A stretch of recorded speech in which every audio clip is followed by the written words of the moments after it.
नमस्कार, जेबीटी अध्यात्म में आपका स्वागत है। आपके साथ मैं हूं अंकिता और आज हमारे साथ स्टूडियो में मौजूद हैं फेंगशुई मास्टर एस्ट्रोलॉजर ज्योति अरोड़ा जी। ज्योति जी, बहुत बहुत स्वागत है आपका हमारे स्टूडियो में। जी नमस्कार। हिंदू धर्म में करवा चौथ का विशेष महत्व होता है। इस दिन महिलाएं पति की लंबी उम्र और वैवाहिक जीवन में खुशियों के लिए निर्जला व्रत रखती हैं। यदि वैवाहिक जीवन में तनाव या समस्याएं हो तो करवा चौथ का व्रत करने से वो भी दूर हो जाती हैं। करवा चौथ का व्रत की पूजा विधि क्या है, आज हम वो जान लेते हैं। ज्योति जी, तमाम जो सुहागिन महिलाएं हैं वो करवा चौथ का व्रत कर रही हैं, लेकिन उसकी पूजा विधि क्या होती है? बिल्कुल, करवा चौथ आ गया है और करवा चौथ जैसा कि हम सब लोग जानते हैं कि करवा चौथ का जो त्यौहार है सुहागिन महिलाओं के लिए बहुत महत्वपूर्ण होता है। और आजकल तो खैर एक करवा चौथ एक फैशन भी बन गया है, क्योंकि इस दिन सारी जो लेडीज़ हैं उनको डिज़ाइनर वेयर पहनने का शौक़ है, तैयार होने का, 16 श्रृंगार करने का, और एक बिज़नेस भी बन गया है। सारे ब्यूटी पार्लर्स वगैरह वाले पैकेजेस निकालते हैं कि इस दिन आप तैयार होइए हमारे यहाँ।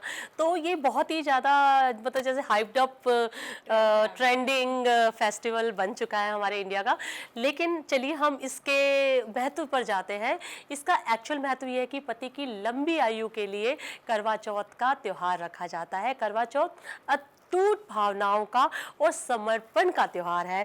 मान्यता है कि करवा चौथ का व्रत रखने से माँ पार्वती ने भगवान शिव को पति के रूप में पाया था। कहते हैं ना कि पति मांगो तो शिव जैसा मांगो। तो कभी भी कोई प्रार्थना करता है कि शिव जैसा पति मिले, तो क्यों कहते हैं? क्योंकि शिव जैसा पति तो कोई हो नहीं सकता। तो पति की लंबी आयु के लिए और अखंड सुहाग के लिए व्रत रखा जाता है। तो सुहागिन महिलाओं को इस दिन क्या करना चाहिए? देखिए, सबसे पहले तो सुबह सुबह उठकर, बहुत सुबह सुबह उठकर, मतलब लगभग 4 और 5 बजे के बीच में आपको उठना है। ये तो बिल्कुल आप मान लीजिए।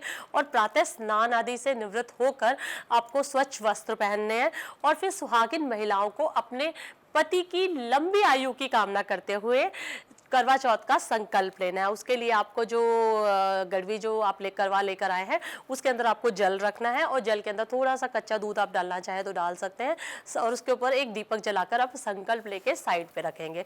और सबसे पहले आप सरगी लेंगे। सरगी यानी कि सास के हाथ से दी गई जो सरगी होती है वो, उसे आप ग्रहण करेंगे। आपको मैं फिर से बता दूं कि सरगी वो होती है जो आपकी सास आपको देती है, यानी कि जिसने आपको आपका पति दिया होता है। अगर आपकी सास दुनिया में है तो आप बहुत भाग्यवान है। अगर आपकी सास नहीं है तो आप जिनको सास मानती हैं आप उनसे ले सकती हैं, अपनी जेठानी से ले सकती हैं या किसी पंटानी से ले सकती हैं सरगी। अच्छा, जब आप सरगी लेते हैं तो आप जब सुबह सुबह आपको व्रत को शुरुआत करने के लिए आपको ग्रहण जरूर करना होता है। जो लोग सरगी नहीं लेते हैं वो व्रत शुरुआत नहीं मानी जाती, ये बिल्कुल क्लियर है। कई लोग बोलते हैं नहीं हम तो व्रत रख रहे हैं लेकिन हम कुछ नहीं खाएंगे, तो वो व्रत नहीं माना जाता। आपको खाना ही होगा। सुबह के समय आपको फेनी खानी होगी, आपको मीठे में आपको कुछ बर्फी खानी होगी, आपको केले जैसा एक जैसे मेल फ्रूट है वो लेना होगा आपको, और एक अन्न भी लेना होगा। आपका पराठा ले सकते हैं या कुछ ऐसे जो भी आपको पसंद हो आप वो ग्रहण कर सकते हैं सुबह के समय। इस तरह का वो और जो आपकी सास की तरफ से आया हो जैसे कोई ड्राई फ्रूट है, मिठाई है, वो सब आपको ग्रहण करना है सुबह के समय। और चाय ले सकते हैं, उसके बाद आप पानी भी ग्रहण कर सकते हैं। ये हो गया आपका सरगी।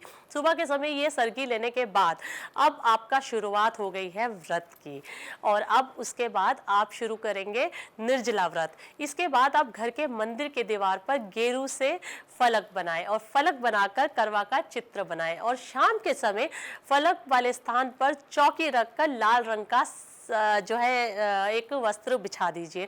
फिर भगवान शिव और पार्वती की तस्वीर को वहाँ स्थापित कीजिए, या आपके पास कोई मूर्ति हो तो वहाँ पर आप रखिए। आप अपनी पूजा की थाली में दीप, सिंदूर, कुमकुम, रोली और करवे में जल भर कर रखें। माता गौरी को सुहाग की चीज़ें चूड़ी, बिंदी, चुनरी, सिंदूर अर्पित करिए। करवा में गेहूं और उससे ढक्कन में चीनी का बूरा रखें और रोली से करवा को स्वास्तिक बनाकर माँ गौरी और गणेश की पूजा करें। देखिए, ये हो गया आपको कैसे इसमें शाम के समय पूजा की तैयारी करनी है। अब आते हैं कथा का समय। जब कथा का समय आता है तो या तो आप, अगर आप अकेली हैं तो आप वहीं पर ही कथा सुनेंगे, लेकिन अच्छा होता है कि जैसे आप जिस मोहल्ले में रहती हूँ, आपकी आजकल तो देखा है कि लोग सोसाइटीज़ में भी रहते हैं, तो आरडब्ल्यू की महिलाएं मिलकर एक पार्क वगैरह में एक आयोजन करती हैं कि चलिए सारी श्रृंगार की हुई महिलाएं बैठी होती हैं, तो वो आप बैठिए उनके साथ और अपना पूजन शुरू कीजिए। जो भी आपका जो पूजा का मुहूर्त है, उसी मुहूर्त में पूजा करनी चाहिए और वहाँ पर आप पूजन कीजिए कथा सुनने के बाद। जब आप कथा सुन लेती हैं, उसके बाद आप अपना समय अच्छे से पॉजिटिविटी के साथ निकालिए। किसी की बुराई नहीं करनी, किसी के इस बारे में अपशब्द नहीं बोलने हैं आपने। देखिए इस चीज़ का अवश्य ध्यान रखिए, क्योंकि ये पॉजिटिविटी का त्यौहार है। और देखिए पति अगर रूठे हैं तो उनको नहीं मनाना, आज के दिन एक दिन के लिए पोस्टपोन कर दीजिए इस चीज़ को। आज के दिन किसी को मनाया नहीं जाता, किसी चीज़ को बुना नहीं जाता, इस चीज़ का ध्यान रखिए। रात के समय जब चंद्रमा उदय हो, तो रात के समय चंद्रमा को देखकर, पहले छलनी में चंद्रमा को देखा जाता है, उसके बाद पति को देखा जाता है, फिर चंद्रमा को अर्घ दिया जाता है। उसके बाद अपने पति के चरणों को छूकर मतलब ऐसे चरणों को छूने का बेसिकली जो लॉजिक है वो ये है कि आशीर्वाद प्राप्त करके, क्योंकि पति देव माना जाता है, ऐसा चंद्रमा भी देव है, तो आप उनका आशीर्वाद लेके सदा सुहागन रहने का आशीर्वाद लेके जल ग्रहण कीजिए और आपका ये व्रत यहाँ पूरा होता है। तो चलिए इस तरह से आपका ये व्रत मनाया जाएगा और आप इस व्रत को पूरा कीजिए।